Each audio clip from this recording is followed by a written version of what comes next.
G'day and welcome back to Critical AFL on YouTube for another late night edition of WAFL Watch, where our slightly depleted WAFL Eagles went down to West Perth in the wet tonight. Tonight's episode will be covering a brief overview of the contest, who our best and promising players were for the WAFL Eagles, key takeaways from the match, and then finally my predictions for who could be pressing for a spot in the AFL side next weekend. But before we get started, I would like to say a big thank you to everyone subscribed to the channel after Critical AFL passed the mandatory 1,000 subscriber milestone early this morning.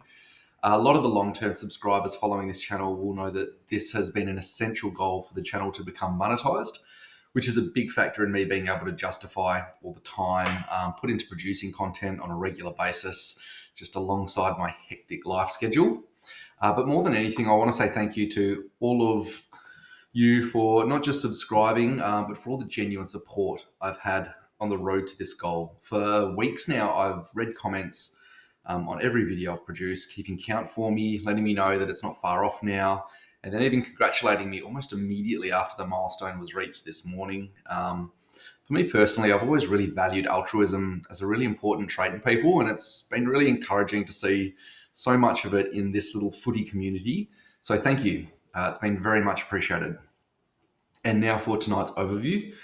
First point of note, there was a significant dip in AFL listed players for the first time this year, and you could immediately feel it just watching them go out into the game tonight. Between the call-ups replacing both Matt Owies and Jamie Cripps, who were injured last week against St Kilda, as well as a couple more to injuries, that is to Jack Petruccelli and Callum Jamieson, almost out of nowhere. I didn't see them in the WAFL games.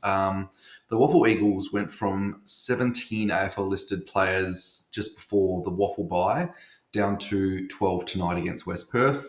On top of that, Clay Hall is currently the travelling emergency in South Australia. So unless he's called up at the last moment, it looks like nobody gets Hall this weekend.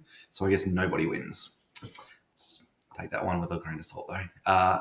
It was a competitive contest early, but you could really feel the absence of Hall and Cross in that midfield, with a couple of our WAFL listed players, Harley Sparks and Thomas Edwards Baldwin, doing a lot of the heavy lifting alongside Luca Grego and then Hamish Davies later in the game. In the end, West Perth just ran away with it, and outside a handful of the AFL listed players, the depth of strong performances was a bit shallower than what we've been used to this year. I guess you could say that's expected. But out of the best players, at the top of my list is Jack Williams. He had 3 goals to halftime. He finished with 4.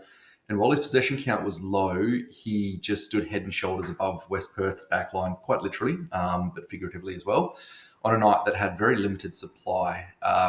Some of the things he did well are what he's known for. So there is an element of me describing one of our known quantities playing down in the WAFL, but ultimately, I'm hoping he's just making it really clear that he belongs in our best 23, and we'll just have to find a way to fit him in there next week.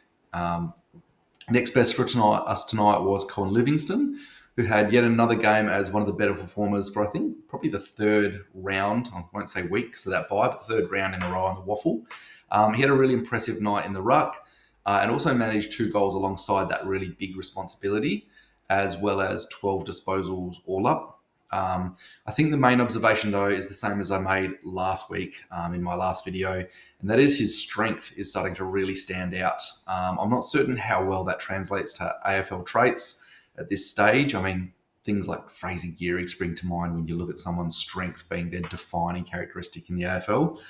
But he's been in the system for a couple of weeks now and appears to be really enjoying a leap in his development and his performance just at this moment. So, not really talking him up at an AFL level just yet, but it's more of a watch this space, and at the very least, giving a little bit of credit where due. Third, Red Bazzo was really at the top end of our performances tonight. He continues to get a heap of the footy in a backline that was under a lot of pressure. There was one moment that stood out to me where he was caught out 2-on-1 with his opponent running into an open goal, and he just let the forward draw him in, and then he read the handball to his opponent, intercepting a certain goal, and then immediately clearing it from defensive 50. So I don't know if I painted that picture very well, but we've seen it a million times in the AFL where, you've got someone running into an open goal, and the only thing standing between them is basically a pair of players on each other right in the goal square. And the guy who's on the goal square has a choice to either go to the ball carrier or just stick with his man. And Bazo really read both of them perfectly in that scenario. This is the first time in general, though, that he's had a consistent run of games and match fitness since his first season being drafted. And I personally think he's finally ready to be called up to the AFL side whenever that need arises. Other than my top three, I thought Luca Grego continues to be in our better players every week and is just showing a really consistent baseline in the midfield. Bo Allen had a lot of really impressive moments.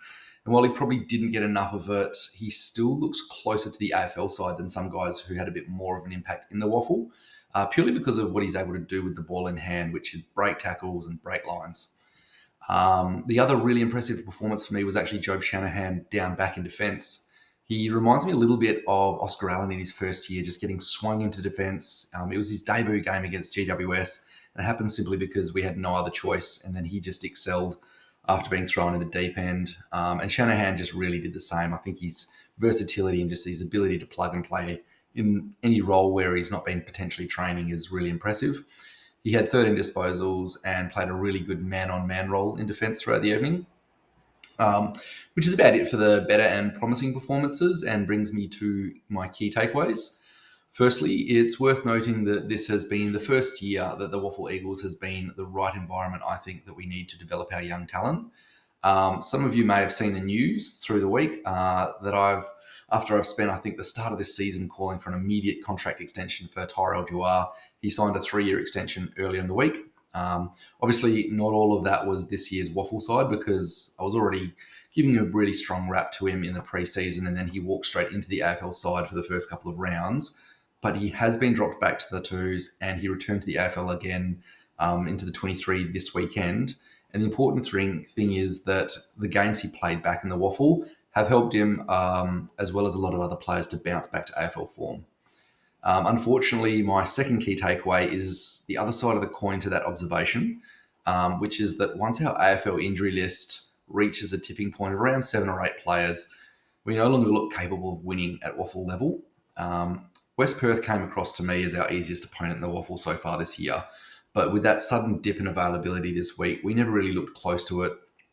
I do think there needs to be a shift somewhere, either an increase in the AFL list size or new arrangements with the WAFC to give us access to more quality non-AFL listed players. Or here's another slightly radical idea. West Coast could work towards having an academy that operates in the same competition as WAFL development squads and eventually create an entire WAFL set of reserves and colts if we're going to remain in the state league long term, rather than just trying to operate this silo of a WAFL side with nothing underneath it. It's kind of, just ice and then water underneath. It's just a thought, but I think that's, considering the amount of time West Coast has spent in the WAFL now, wouldn't really be a crime against the competition if we were to have a side that could win a premiership or two. There's other sides in the WAFL that win multiple premierships, and I just think that we've been in the competition long enough that it wouldn't be, controversial. It's just a thought, but at the end of the day, at some point every year, we're going to have 7 or 8 players on our injury list. Every AFL team does, and even though that's not an absurd number, whenever we seem to exceed that, we can't seem to be able to win. But anyway, that takes me to my predictions at the AFL selection table. As always, I put these in order of most likely first, and I think the only guy demanding a spot in the AFL side next weekend is Jack Williams. He's always looked a little too good for WAFL whenever he's played that level, but tonight it actually looked like a star AFL player was showing them how it's done down in the WAFL. The challenge he has for selection is how valuable the Matt Flynn and Bailey Williams combo is when Bailey's performing well as a forward, which he has been. However, there could be room in that forward line if Allen were to swing into defence again, and I just think that Jack Williams has to be the next man up in any event with key forwards. Rhett Bazo was probably the only other AFL listed performance out there that I think you could say was asking the question for a spot in the AFL side. It's probably going to be a bit of a case of what's required for now. And I've also been really impressed with both Sandy Brock and Harry Edwards in the AFL side since they've been in there. So I don't think his spot in the side would be about bumping either of those taller key backs. It's worth noting. He's 195 centimetres, but I think his reach is also a fair bit less than both those guys. It'd rather be finding opportunity as maybe a mobile third tall defender, really just depending on our opposition at some point. But either way, I think Rhett Bazzo is, after a long period of time with lots and lots of setbacks, ready to go into the AFL team anytime he's needed. Other than that, I do think Bo Allen is an outside chance to get another opportunity. He wasn't really around the ball enough tonight to be demanding a call-up, but he does show incredible AFL traits. I can think of one piece of play where he must have run the ball 20 metres through congestion, just breaking tackles. And there is evidence of a real power athlete in our top pick from the draft last year. So it wouldn't surprise me if he's back in again soon. But that's all for tonight's edition of WAFL Watch. As always, thanks for tuning in, and thanks again to every subscriber that helped this channel reach YouTube's 1,000 mark. Hopefully, I'll see you all again for tomorrow's review after an unlikely upset against the Crows. And until then,